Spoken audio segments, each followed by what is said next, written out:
I'm sorry if that intro was a bit random, but Rob just pulled that lick out before the camera. It was just like, oh. You got really excited, didn't you? It just sounds great. It's a combination of the two things. Two guitars, bit of Gibson, bit of Captain, get a Chappers.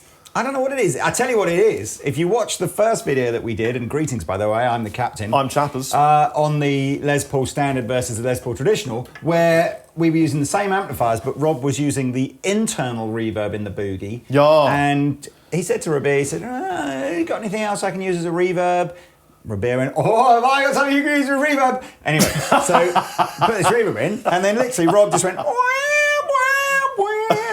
And I was like, sounds amazing. What is it? The Specular Reverb. Sounds like something the dentist would do to you, isn't it? We're going to be doing...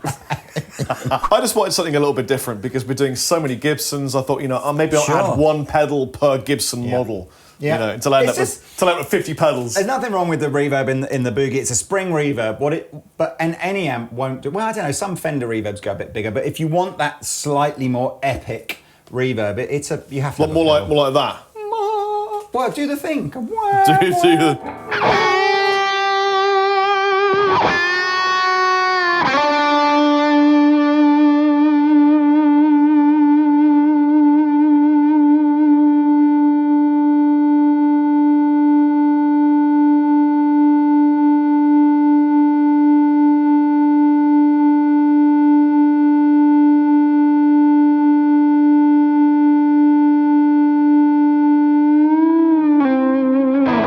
So look, part deux of the 2018 video. If you've not seen the first one, I would probably go and watch that first because then this will make a bit more sense. Then you won't want to watch this because it'll be full of Gibson and Chappers and Captain.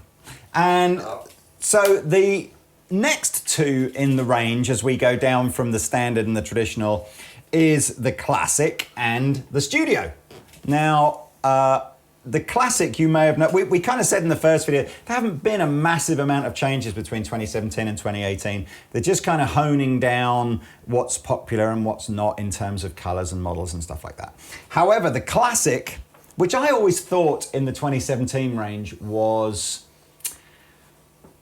because the classic in the 2017 range had two humbuckers on it, it was almost like I don't really know, it just seemed to be almost like filling a price gap just for the sake of it. Right. Whereas the classic this year has got the P90s on it, so it gives it a whole different vibe and its whole different thing, very much reminiscent of like a Les Paul from like 56 or 57, where they, particularly in the gold top, doesn't have to be gold top, it's got other colours as well. It's a bit like McDonald's when they got the basic Big Mac, they got the really affordable cheeseburger, and then you're like, maybe you want a Big Tasty.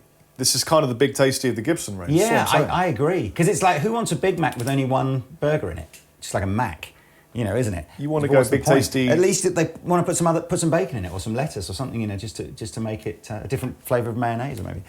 It's exactly what this guitar is. So, if you've never heard of P90 before, the P90 is a single coil pickup, so it doesn't quite have the sort of tonality of a humbucker. It's more like a fat single coil, isn't it? More like a fat Strat.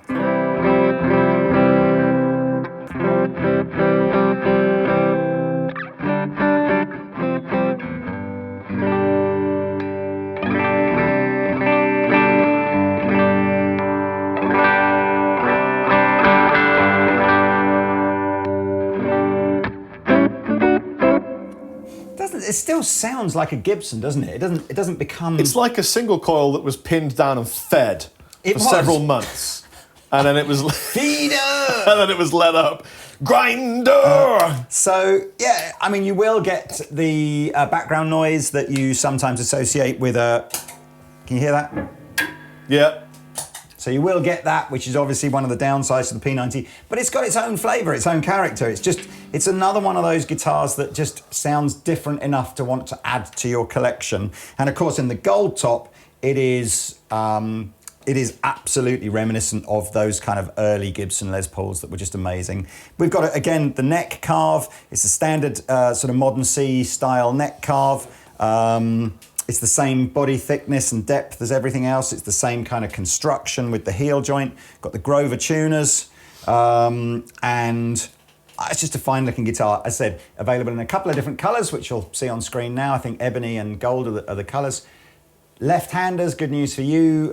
Any of the guitars in the 2018 USA range, you can have left-handed for the same price as the right-handed. Is that gold or blue though? I just can't. This. Can't tell. And I believe comes in a nice brown leather case, which you will see just appear on the floor. So yeah, comes with the nice case.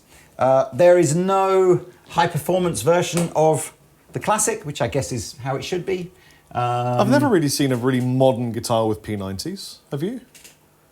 I don't think designers think The P90s. PRS 594's just had a P90 option on it. Although again, that's a very old-fashioned looking PRS, isn't it? Yeah. But no one does like a space age futuristic. No, Ibanez, if you're watching, please could you do an RG 850 with a Floyd Rose and P90s on it? Make a gem. Make a 7-string gem with P90s.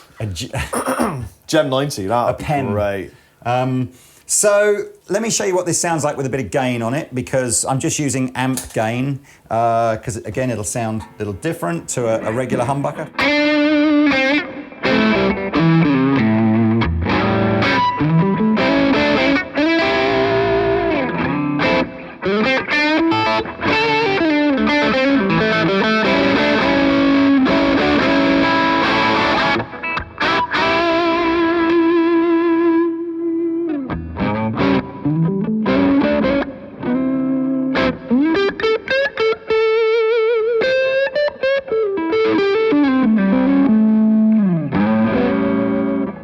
Nice. Yeah, it's smooth.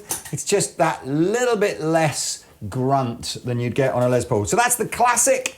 And if this is taking your fancy, these are $16.99. 93 in the 2018 range. Studio. Phil Collins, do it. Phil Collins, do it.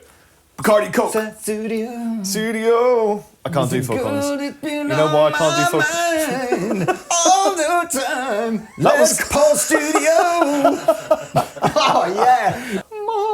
That was you quite a convincing impression of Phil Collins. I can't remember the next line. Is he the most talented man ever to exist in music? I would say Phil Collins was not only not the most talented man ever in music, he probably wasn't even the most talented man in Genesis or in his own band. Well, there you go. You heard it first here. I think he's brilliant. Do you? Yeah, I liked that. He could sing really well. Yeah. He could drum really well.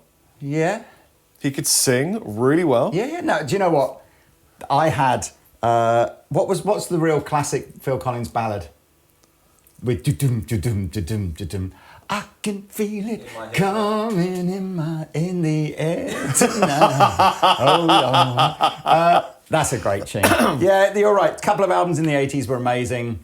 But I thought that, I preferred Genesis when he just played the drums. Right. Just saying. Nothing to do with Gibson Les Pauls. Who else loved Disturbed's cover of Genesis's Genesis's? What was the other cover Disturbed did that was really good? But yeah, like it was Sound of Silence. Yeah, brilliant. Absolutely brilliant. That was good. Massive crowbar subject change. I know idea where that one came from. Let's go back to this studio. So it looks amazing, by the way. I must admit, when I first saw these two beautiful wooden beasts laid out, I did gravitate towards the P90 Gold Top. I was enticed into its web of sin. Don't give in, Goldfinger. But apparently there's a Pelham Blue one of these as well. Well, that's almost an Anderton's colour, isn't it? Yeah, I guess. No, well, there it is on the screen now. Look, what do you think? I like it. Yeah, I don't know. I think I'd go gold. No, it's almost like a kind of Blue Mateo vibe. Yeah. So, anyway. Internet fam, you're going to love the Blue Pelham version of the P90. But this is a studio. Bringing it back. It's still got the bound frets. It's got a lot of the things that you're going to expect to find in a beautiful Les Paul. It's got the little scratch plate, but you can take it off. Do you know what the name of this colour is? You're going to love it.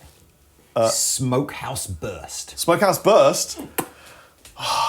That reminds me of some of the beautiful food I get to eat in Minnesota once every quarter when I live there. Absolutely. Yeah. Give me a couple of your Smokehouse Burst sausages. You know what I've never had? What? I've never had a tailgate, which is like a barbecue at the back of a van thing. Oh, isn't that what the guy from Andy Ball makes? What is he? Sterling Ball makes the like. He makes barbecue Big rubs. Daddy. No, what's the? Drums. What are the drums? Smoke Smoke drums. But he makes a whole series of seasonings and things for barbecue food, because I have some.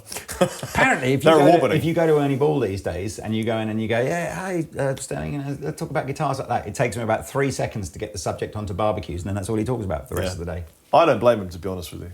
I mean, I'm more... Why not? But... What would you rather have, a barbecue or a guitar?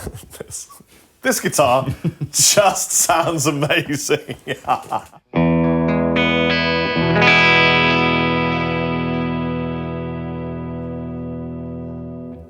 It's like a tremolo. Is it? It's like a cheap tremolo effect. If you just do that, obviously only I can hear it. It's a solo. Everybody do this. Play the chord, Rob. Oh my God, it's like the best tremolo I've ever heard.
Sounds great, and the studio has been in the Gibson family for so long now. Must be nearly 25 odd years. It needs to move out and get married and stuff. It probably does, yeah. The Les Paul standard's sitting there going, son, you need to go get yourself a proper job, meet yourself a nice lady, get the out of my house.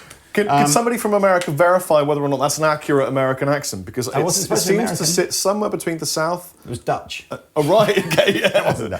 As a lot of Americans are. So the whole point of the studio, going right back to its roots, was to use the same kind of CNC machines and the same construction processes and the same timbers that you would get on a Les Paul standard, the same lacquering process and everything, but try to make a guitar that was, half the price. So obviously what we've got on this guitar is no flame top, a kind of reduced selection of colours that are easier to apply, no binding on the body. No. What we have got this year, which is super cool, is binding on the neck, which we've not normally had. And the other thing that you used to get with the studio, which was a gig bag, you now also get a very nice hard case. So actually the studio's kind of almost been upgraded now to still an affordable version of a standard, but with a few more trimmings, classic 57 pickups on it, so not the same burst buckers as you get on the standard, but still sounds great, man. It does. Regular, just another C shape? Oh, I don't know, does that feel a little fatter, or is that sort of same as you had before? It feels exactly the same. Yeah. How do I turn the reverb off with this pedal? Left one. That one? Yeah. Okay, just so that people can hear it without the reverb and delay, because there was quite a lot on.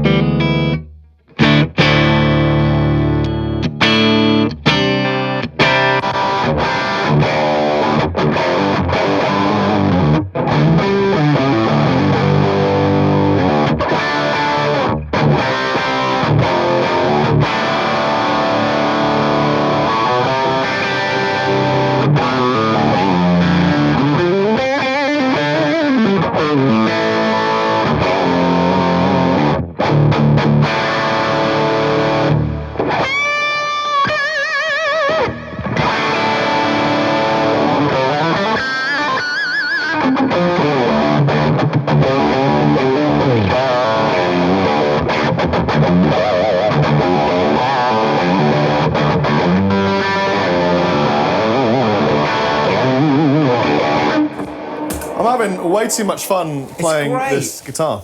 It's great. I should also say, which I didn't actually say in the standard versus traditional video, despite all the new regulations this year that have been imposed on the use of rosewood, all the Gibson guitars that we're showing you are still continuing to use rosewood. Right, I was wondering if you were going to get to that, because I was like, it feels just like rosewood. Yeah, it's all still rosewood. So the only real downside of that for you guys is that obviously the retailer and the distributors take care of all the permits that are required to get the guitar to you in the first place.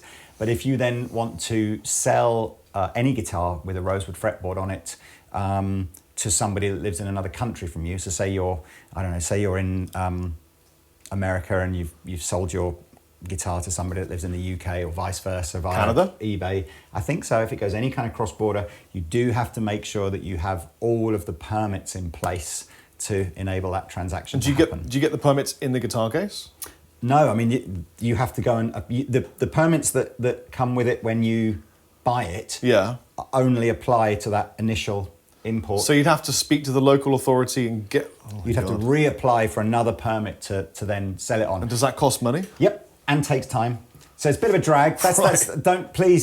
Don't construe this as this, only applying to Gibson. This applies to any guitar. I mean, to be honest, you don't really buy a new guitar thinking about your exit strategy, do you? No, you don't. And to be honest with you, if you sell it to somebody who lives in the same country as you, or if you live in the European Union, that's treated as one block effectively. That's fine. You don't need any more permits ever again. Well, right now we're treating that as all one block. Who knows where we'll be in another 18 months? I'll be moving to Malta. Good for you, man. Says the new Maltese assistant, who we're not entirely sure actually is from Malta. Chris Vea, Bella. Yes. So look, let's swap guitars as we customarily do at the end of these videos. Have another jam where Rob plays the classic and I'll play the studio. If you are wondering, about specific detail on specification for these guitars, and we've forgotten to mention it, you are one click away if you just go into the description section for detailed specification on all the guitars we're showing you. So just go and have a read up on that. Oh man, listen, again, if you want to, I don't know if Rory can even just do like a 3-second clip of that and then this, but...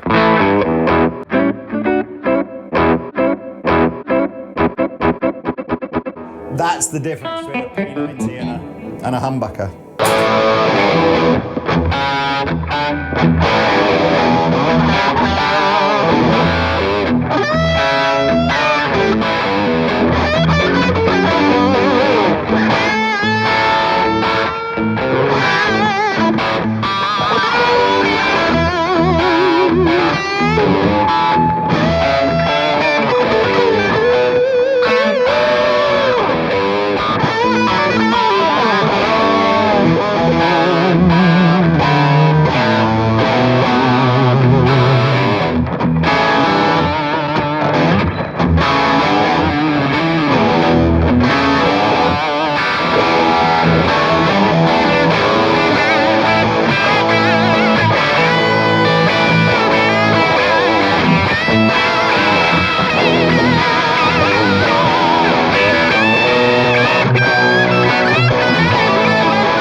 And I forgot, this is $12.99. What was that face?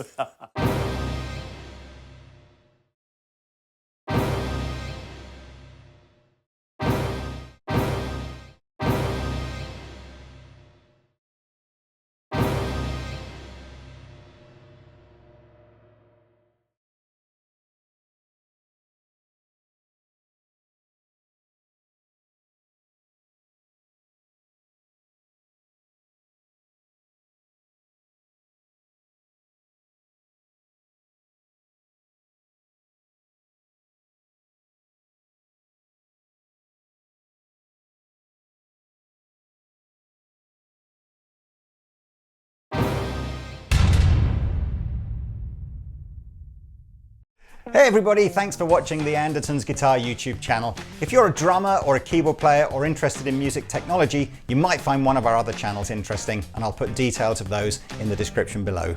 If you want to find out more about the products we've just featured, please click here. If you'd like to buy a t-shirt like this, please click here. If you want to watch another video on our guitar channel, click down here. And to subscribe to our guitar channel, click here. Thanks again for watching, and we'll see you next time.